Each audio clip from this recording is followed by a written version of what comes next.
Georgia Smith, for example, and then write them down. And then when I go to the library for free Wi-Fi, I would Google their albums, right? And I'll see like their top rated albums or the albums that like have nice names or seem good, and I'll listen to them and then I'll download them. Like,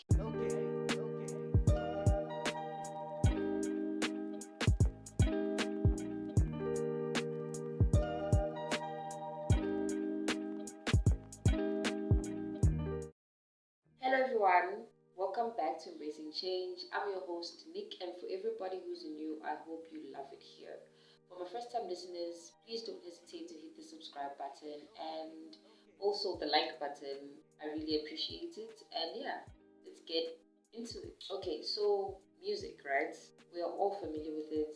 We all have our own relationship with it, and today that's what I want to get into, the relationship. Yeah, so today I want to talk about my relationship with music, what it all means to me, where it all began, and basically it's the genesis. Because I feel like with every relationship, there's always a beginning. There's always that point where the interest begins. There's always a beginning. So today we want to talk about the beginning of my musical journey, where it all started and where it is now. So I'm a firm believer that the music you grew up listening to really influences your taste and your preferences as you get older.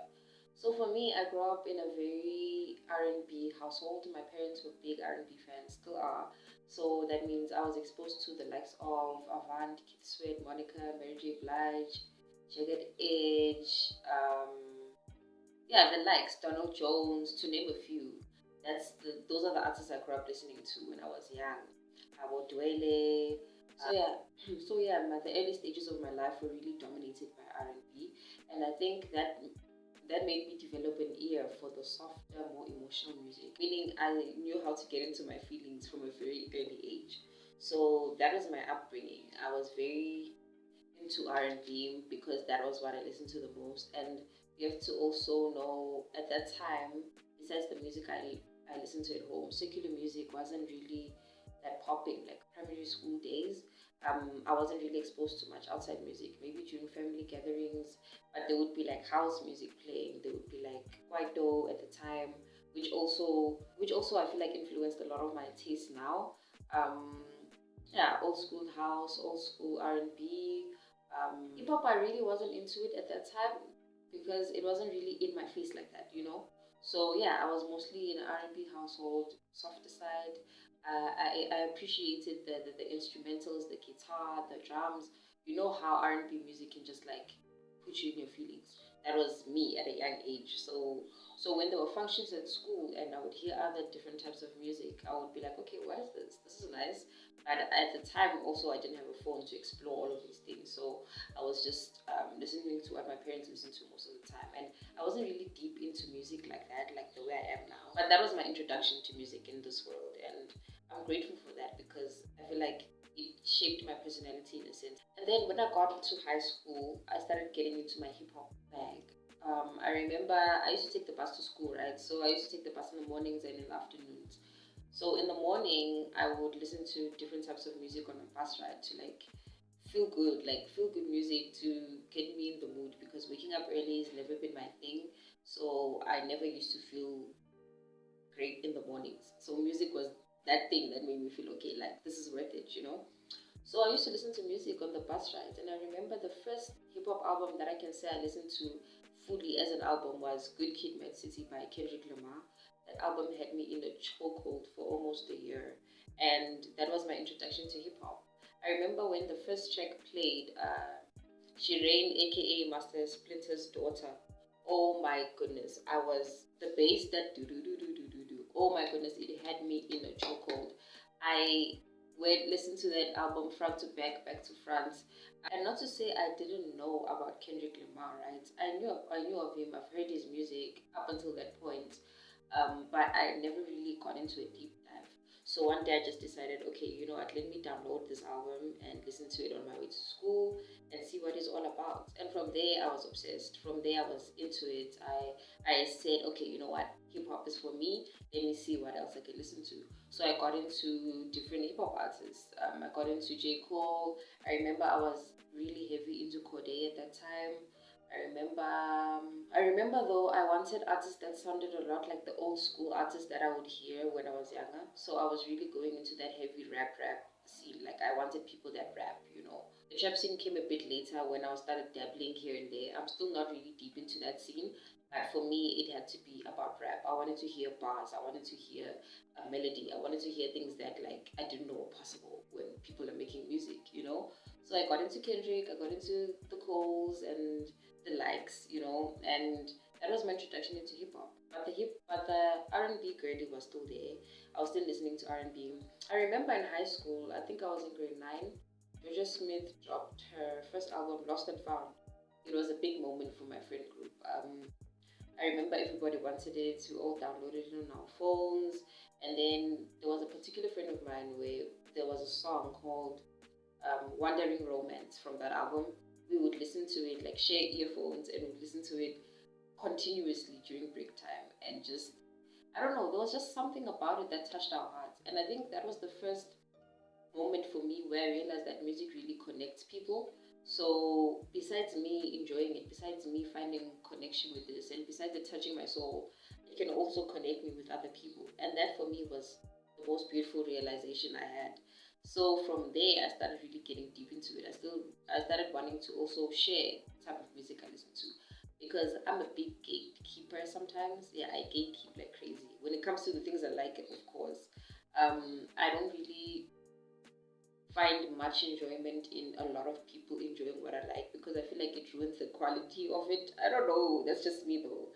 But when it came to music, I really wanted us to find connection. I really wanted to connect with people through music because I feel like you can learn a lot about someone through hearing what they like, you know. And yeah, that's where it started. That's where the sharing started because I would get to school sometimes and I would just, oh guys, let's listen to this. Oh, have you heard this? Oh, let me send you this, you know. From that moment, from the Georgia album, I feel like that was the moment where I felt like, okay, you know what? Let me share what I like because I really liked those moments at break time where we were just sitting and listening to music, where we were singing. I remember we were obsessed at the time with Rihanna's song "Love on the Brain." Oh my goodness, we used to sing "Love on the Brain" at the top of our lungs, at the top of our lungs, and our teachers used to get annoyed. And it was a beautiful moment of connection, you know. So yeah, grade nine, grade nine, I can say that's when I think I was around 14, 15 there. That's when I can say I really started being interested in like the connection. So around that time is where I can say my personal journey with music began in full swing. I don't know about you guys, but I'm the type of person where if I really, really like something, if something really moves me, I want to spend too much time in it. Like I want to spend all my time in it, you know. I don't have like a medium of it's either I love it or I don't. And if I don't, I will not care about it at all. And if I do, I'm going to spend all my time doing this thing. So when I really got into music and I really started figuring out what I like and what my ear likes to hear, especially like in those years of 14, 13, 14, around there, I just couldn't get enough of it, you know. So what I would do, because remember that time there was no Spotify, there was no Wi-Fi. I mean, it was there, but I didn't have access to those things. So what I would do is I would take the artists that I know already, and I would Google artists similar to Georgia Smith, for example, and then write them down. And then when I go to the library for free Wi-Fi, I would Google their albums, right? And I'll see like their top rated albums or the albums that like have nice names or seem good. And I'll listen to them and then I'll download them. Like on those MP3 converters, we all know them, both MP3 Juice and stuff. I would download them. I would search their albums or their singles or whatever. But I usually went with albums because it was easier to consume albums, you know. So I would go, oh, their top albums, like maybe Sabrina Claudio album, and then I'll download a Sabrina Claudio album, and then in the morning on the bus ride, listening to Sabrina Claudio. It was easier to listen in the morning because in the afternoon it was more of like a social vibe because people were chilling and like a lot of us were taking the bus back at the same time. So around those times we didn't listen to music much, but there were those days where we would just like chill in the back of the bus and listen to music. But usually it was a morning thing because in the morning I'm just alone most of the time. We're not socializing. People are still writing homework and things like that. So in the morning, I'll listen to the albums I downloaded probably the previous day or on the weekend. And yeah, that was my musical journey. That's when I really discovered that, okay, I really like this, I really don't like this, or I have an ear for this, I don't have an ear for this. And I feel like through that, I also discovered that I have an eclectic taste. Like I listen to everything. Not everything, but everything. There's not much that I don't like when it comes to music. It just has to have a good instrumental first. If the instrumental is good, then you can trust that it's going to be a good song. Because if the vocals are good but the instrumental is bad, you overlook the whole song because it doesn't sound right. But if the instrumental is good and the vocals are just mid or just, yeah, they're just vocals, you can still listen to the song because the instrumental captured you.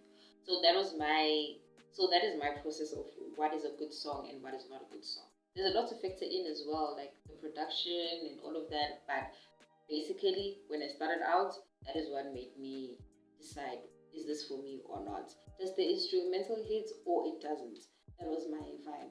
So I was dedicated. I'm not gonna lie. I was really, really dedicated, and through that, I really discovered my taste, and it really opened up my mind, or it really opened me up to the world of music, to the world of production, and all of that. And it was such a beautiful journey, such a beautiful beginning of a romance story. If you really think about it, like music and I, we had each other like this. It really carried me through a lot of bad times and a lot of good times too, because sometimes when I think back on moments, I remember the song I liked at the time, and it just brings it all together. It just brings the memory all together, and I think that's a beautiful thing for me.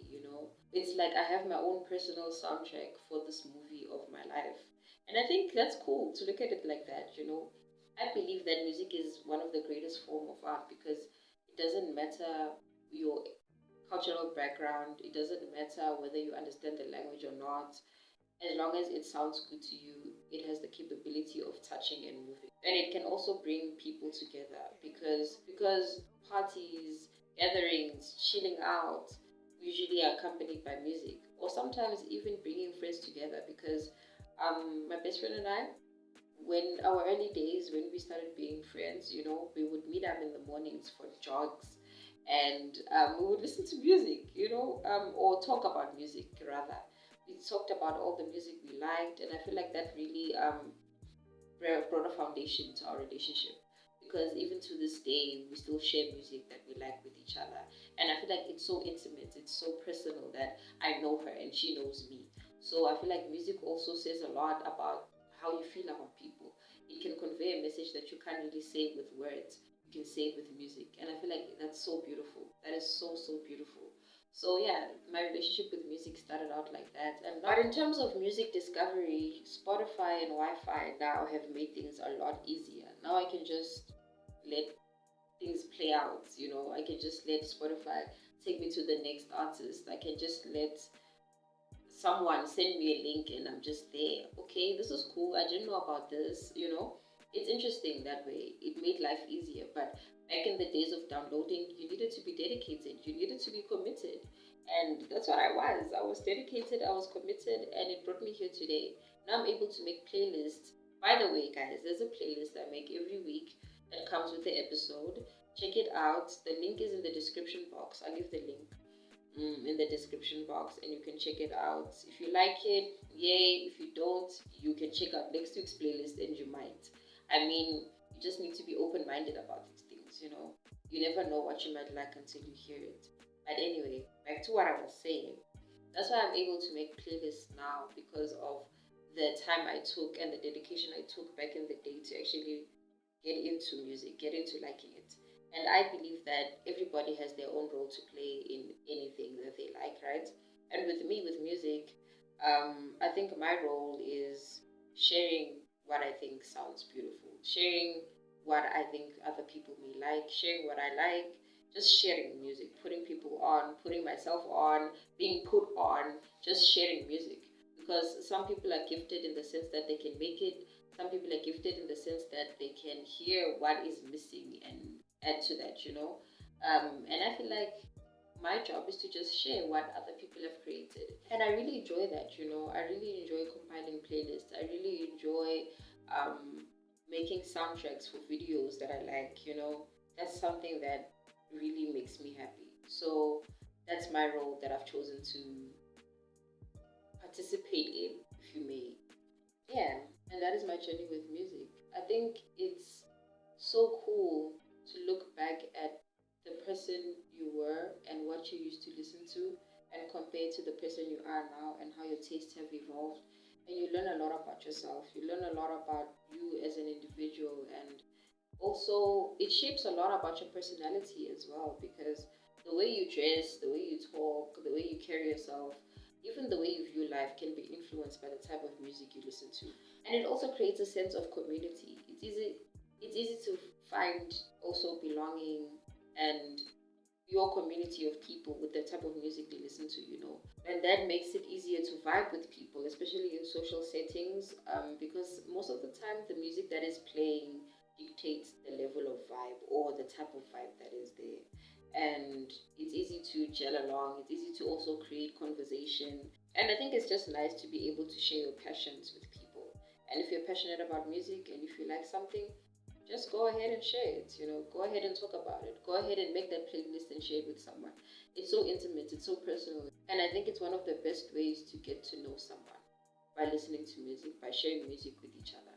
So yeah, that was part one of Music Talk. I hope you enjoyed it. I'm interested to hear your comments about your journey with music, about the relationship and where it started for you.